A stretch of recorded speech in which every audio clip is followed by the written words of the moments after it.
Oh, that's what I'd love to do. Fuck that shit. If anything can prove to you guys that entire fucking industry is just fucking bullshit, fucking soft motherfuckers looking for validation by paying some other asshole to listen to their fucked up ass feelings and listen and live by their response as if their response isn't fucking tailored by their own personal beliefs and experiences. Like seriously, think about it. How many fucking counselors get some squared away motherfucker that might have saw some fucked up shit in their office? Like, dude's got a job, he's a fucking concrete guy, you know what I'm saying?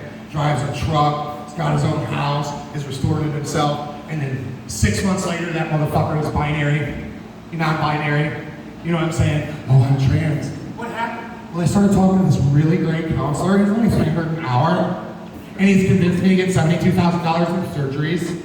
And I'm chopping off my dick because it makes me work more aerodynamic when I work, not because I want to be fucked by men. You know, like, this shit's fucked up, bro. Like,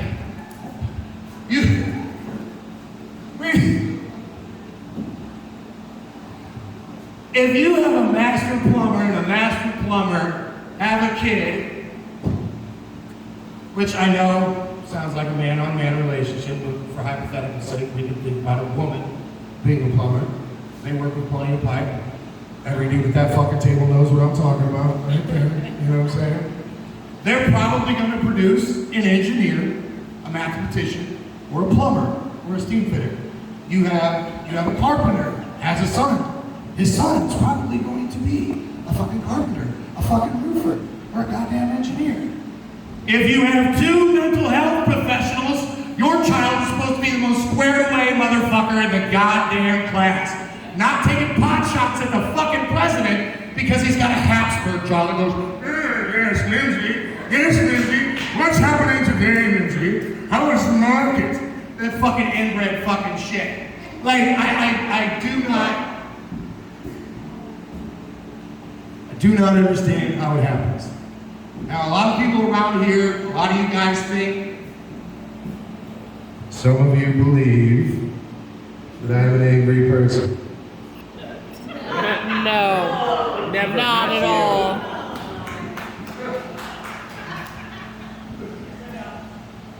I don't know where. I get to call my mom. I don't know where you get the basis for those thoughts. Oh. But, so I'm stating how I opened up this fucking bottle of water that I am retarded. And I was always told, Jason, you're the retard, you go to retard school, you leave the thinking to the normal kids. Jason, you're the retard, you're gonna ride the short bus with ultraviolet fucking little girl, fucking, with fucking CP. She was the shit. So you need to shut the fuck up and leave shit to the normal kids. All you normal fuckers are the ones fucking everything up. You cannot place blame of how fucked up everything is on the fucking shoulders of anybody I went to school with, not only because most of them are fucking dead, but because we had no part in the fucking decision-making process. And let me let you in on another little secret, people. You can't consider yourself neurodivergent if you graduated from public schools, because that means you got along with everybody. You are not divergent. You are just fucking stupid and lazy and uninspired and have no aim in life. And so you just make some fucking shit up so you can go, hi, look, I'm so neurodivergent to your fucking friends. You don't do anything. You're not even chopping your fucking dick off like those motherfuckers who want to go fucking full fucking bore. You want to impress me, you want to claim some shit, chop that motherfucker off and let's fucking dance, dude. Let's fucking dance. If you want to make me believe that shit, chop that motherfucker off. Don't half-ass fucking up. Not at all. Oh. Well. So,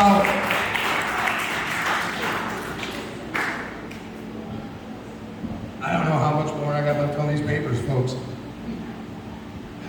Not probation, these papers. Not law enforcement's in the front row, they're looking at me like they're going to text their fucking friend that my brother's thing. So, does anybody want to know the story about how I ended up going to the retard school. And I will close with that story. Does anybody want to know? Anybody want to know? It was the spring of 1983.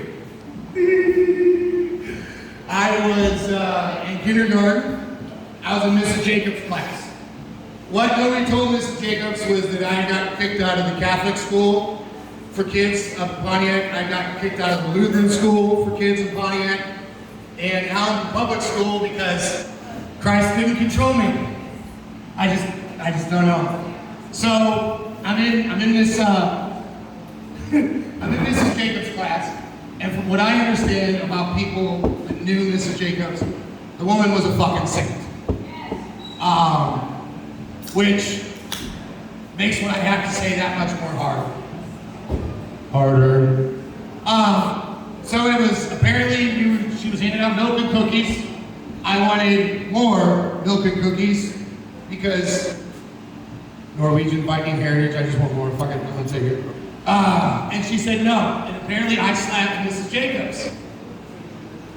This was 40 years ago, okay? 40 years. So I don't want to take no pot shots in the goddamn parking lot because Mrs. Jacobs is goddamn saint, okay? So Mrs. Jacobs sent me down to Mr. Cronus' office. Does anybody in here remember Mr. Cronus? Anybody? For those of you who never met Mr. Cronus, the best description I could give of this man, he looked like the fucking Thing from the Fantastic Four. Okay, from what I understand, he was a fucking veteran of 2 foreign wars. He killed people for a living. He had a fucking, he had a cricket paddle with holes drilled in it that spelled out the letters D-O-C. He called it his Board of Corrections. So I'm gonna take you back a couple more years, 1981, when my mother married that worthless fucking Irishman. My grandfather pulled me to the side.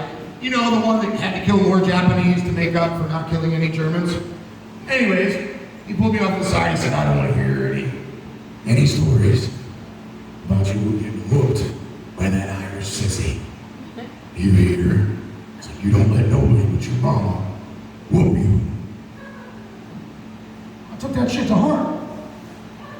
So I go to Mr. Cronus' office. He's got a square aluminum tube chair with green vinyl padding. Fucking tremendous. Has me bend over this chair while he rears back with this cricket paddle, okay? The EMT in the crowd is nodding. I remember this story.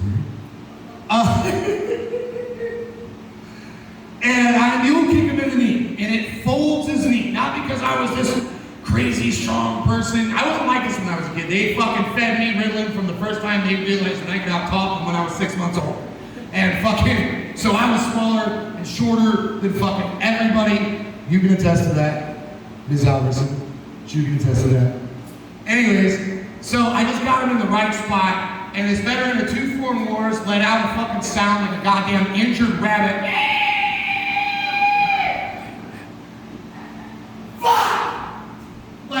I just broke the fucking principle. Like, what do I do? And so, you know, okay, I'll fucking get my fucking. And this is the story told to me later on. Some of this is from memory, some of this is other people's words to me. I opened up Mr. Cronus' office door. His office door faced west. I remember that because I remember that. I walked past the secretary and she just kind of looked at me. I walked past her secretary. I walked out in the hallway. I walked the 13 paces down to Eugene Gentry's door, and I walked into his office, and he's at his desk, and he goes, well, Jason, you look pretty good for a kid that just got whooped by the Board of Corrections.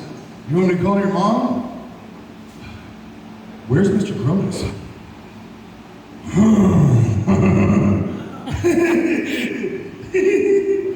About that. I'm still on a beating. He's on the ground. And, that was my very last day in public school. That was my very last day in public school until my senior year. Yeah.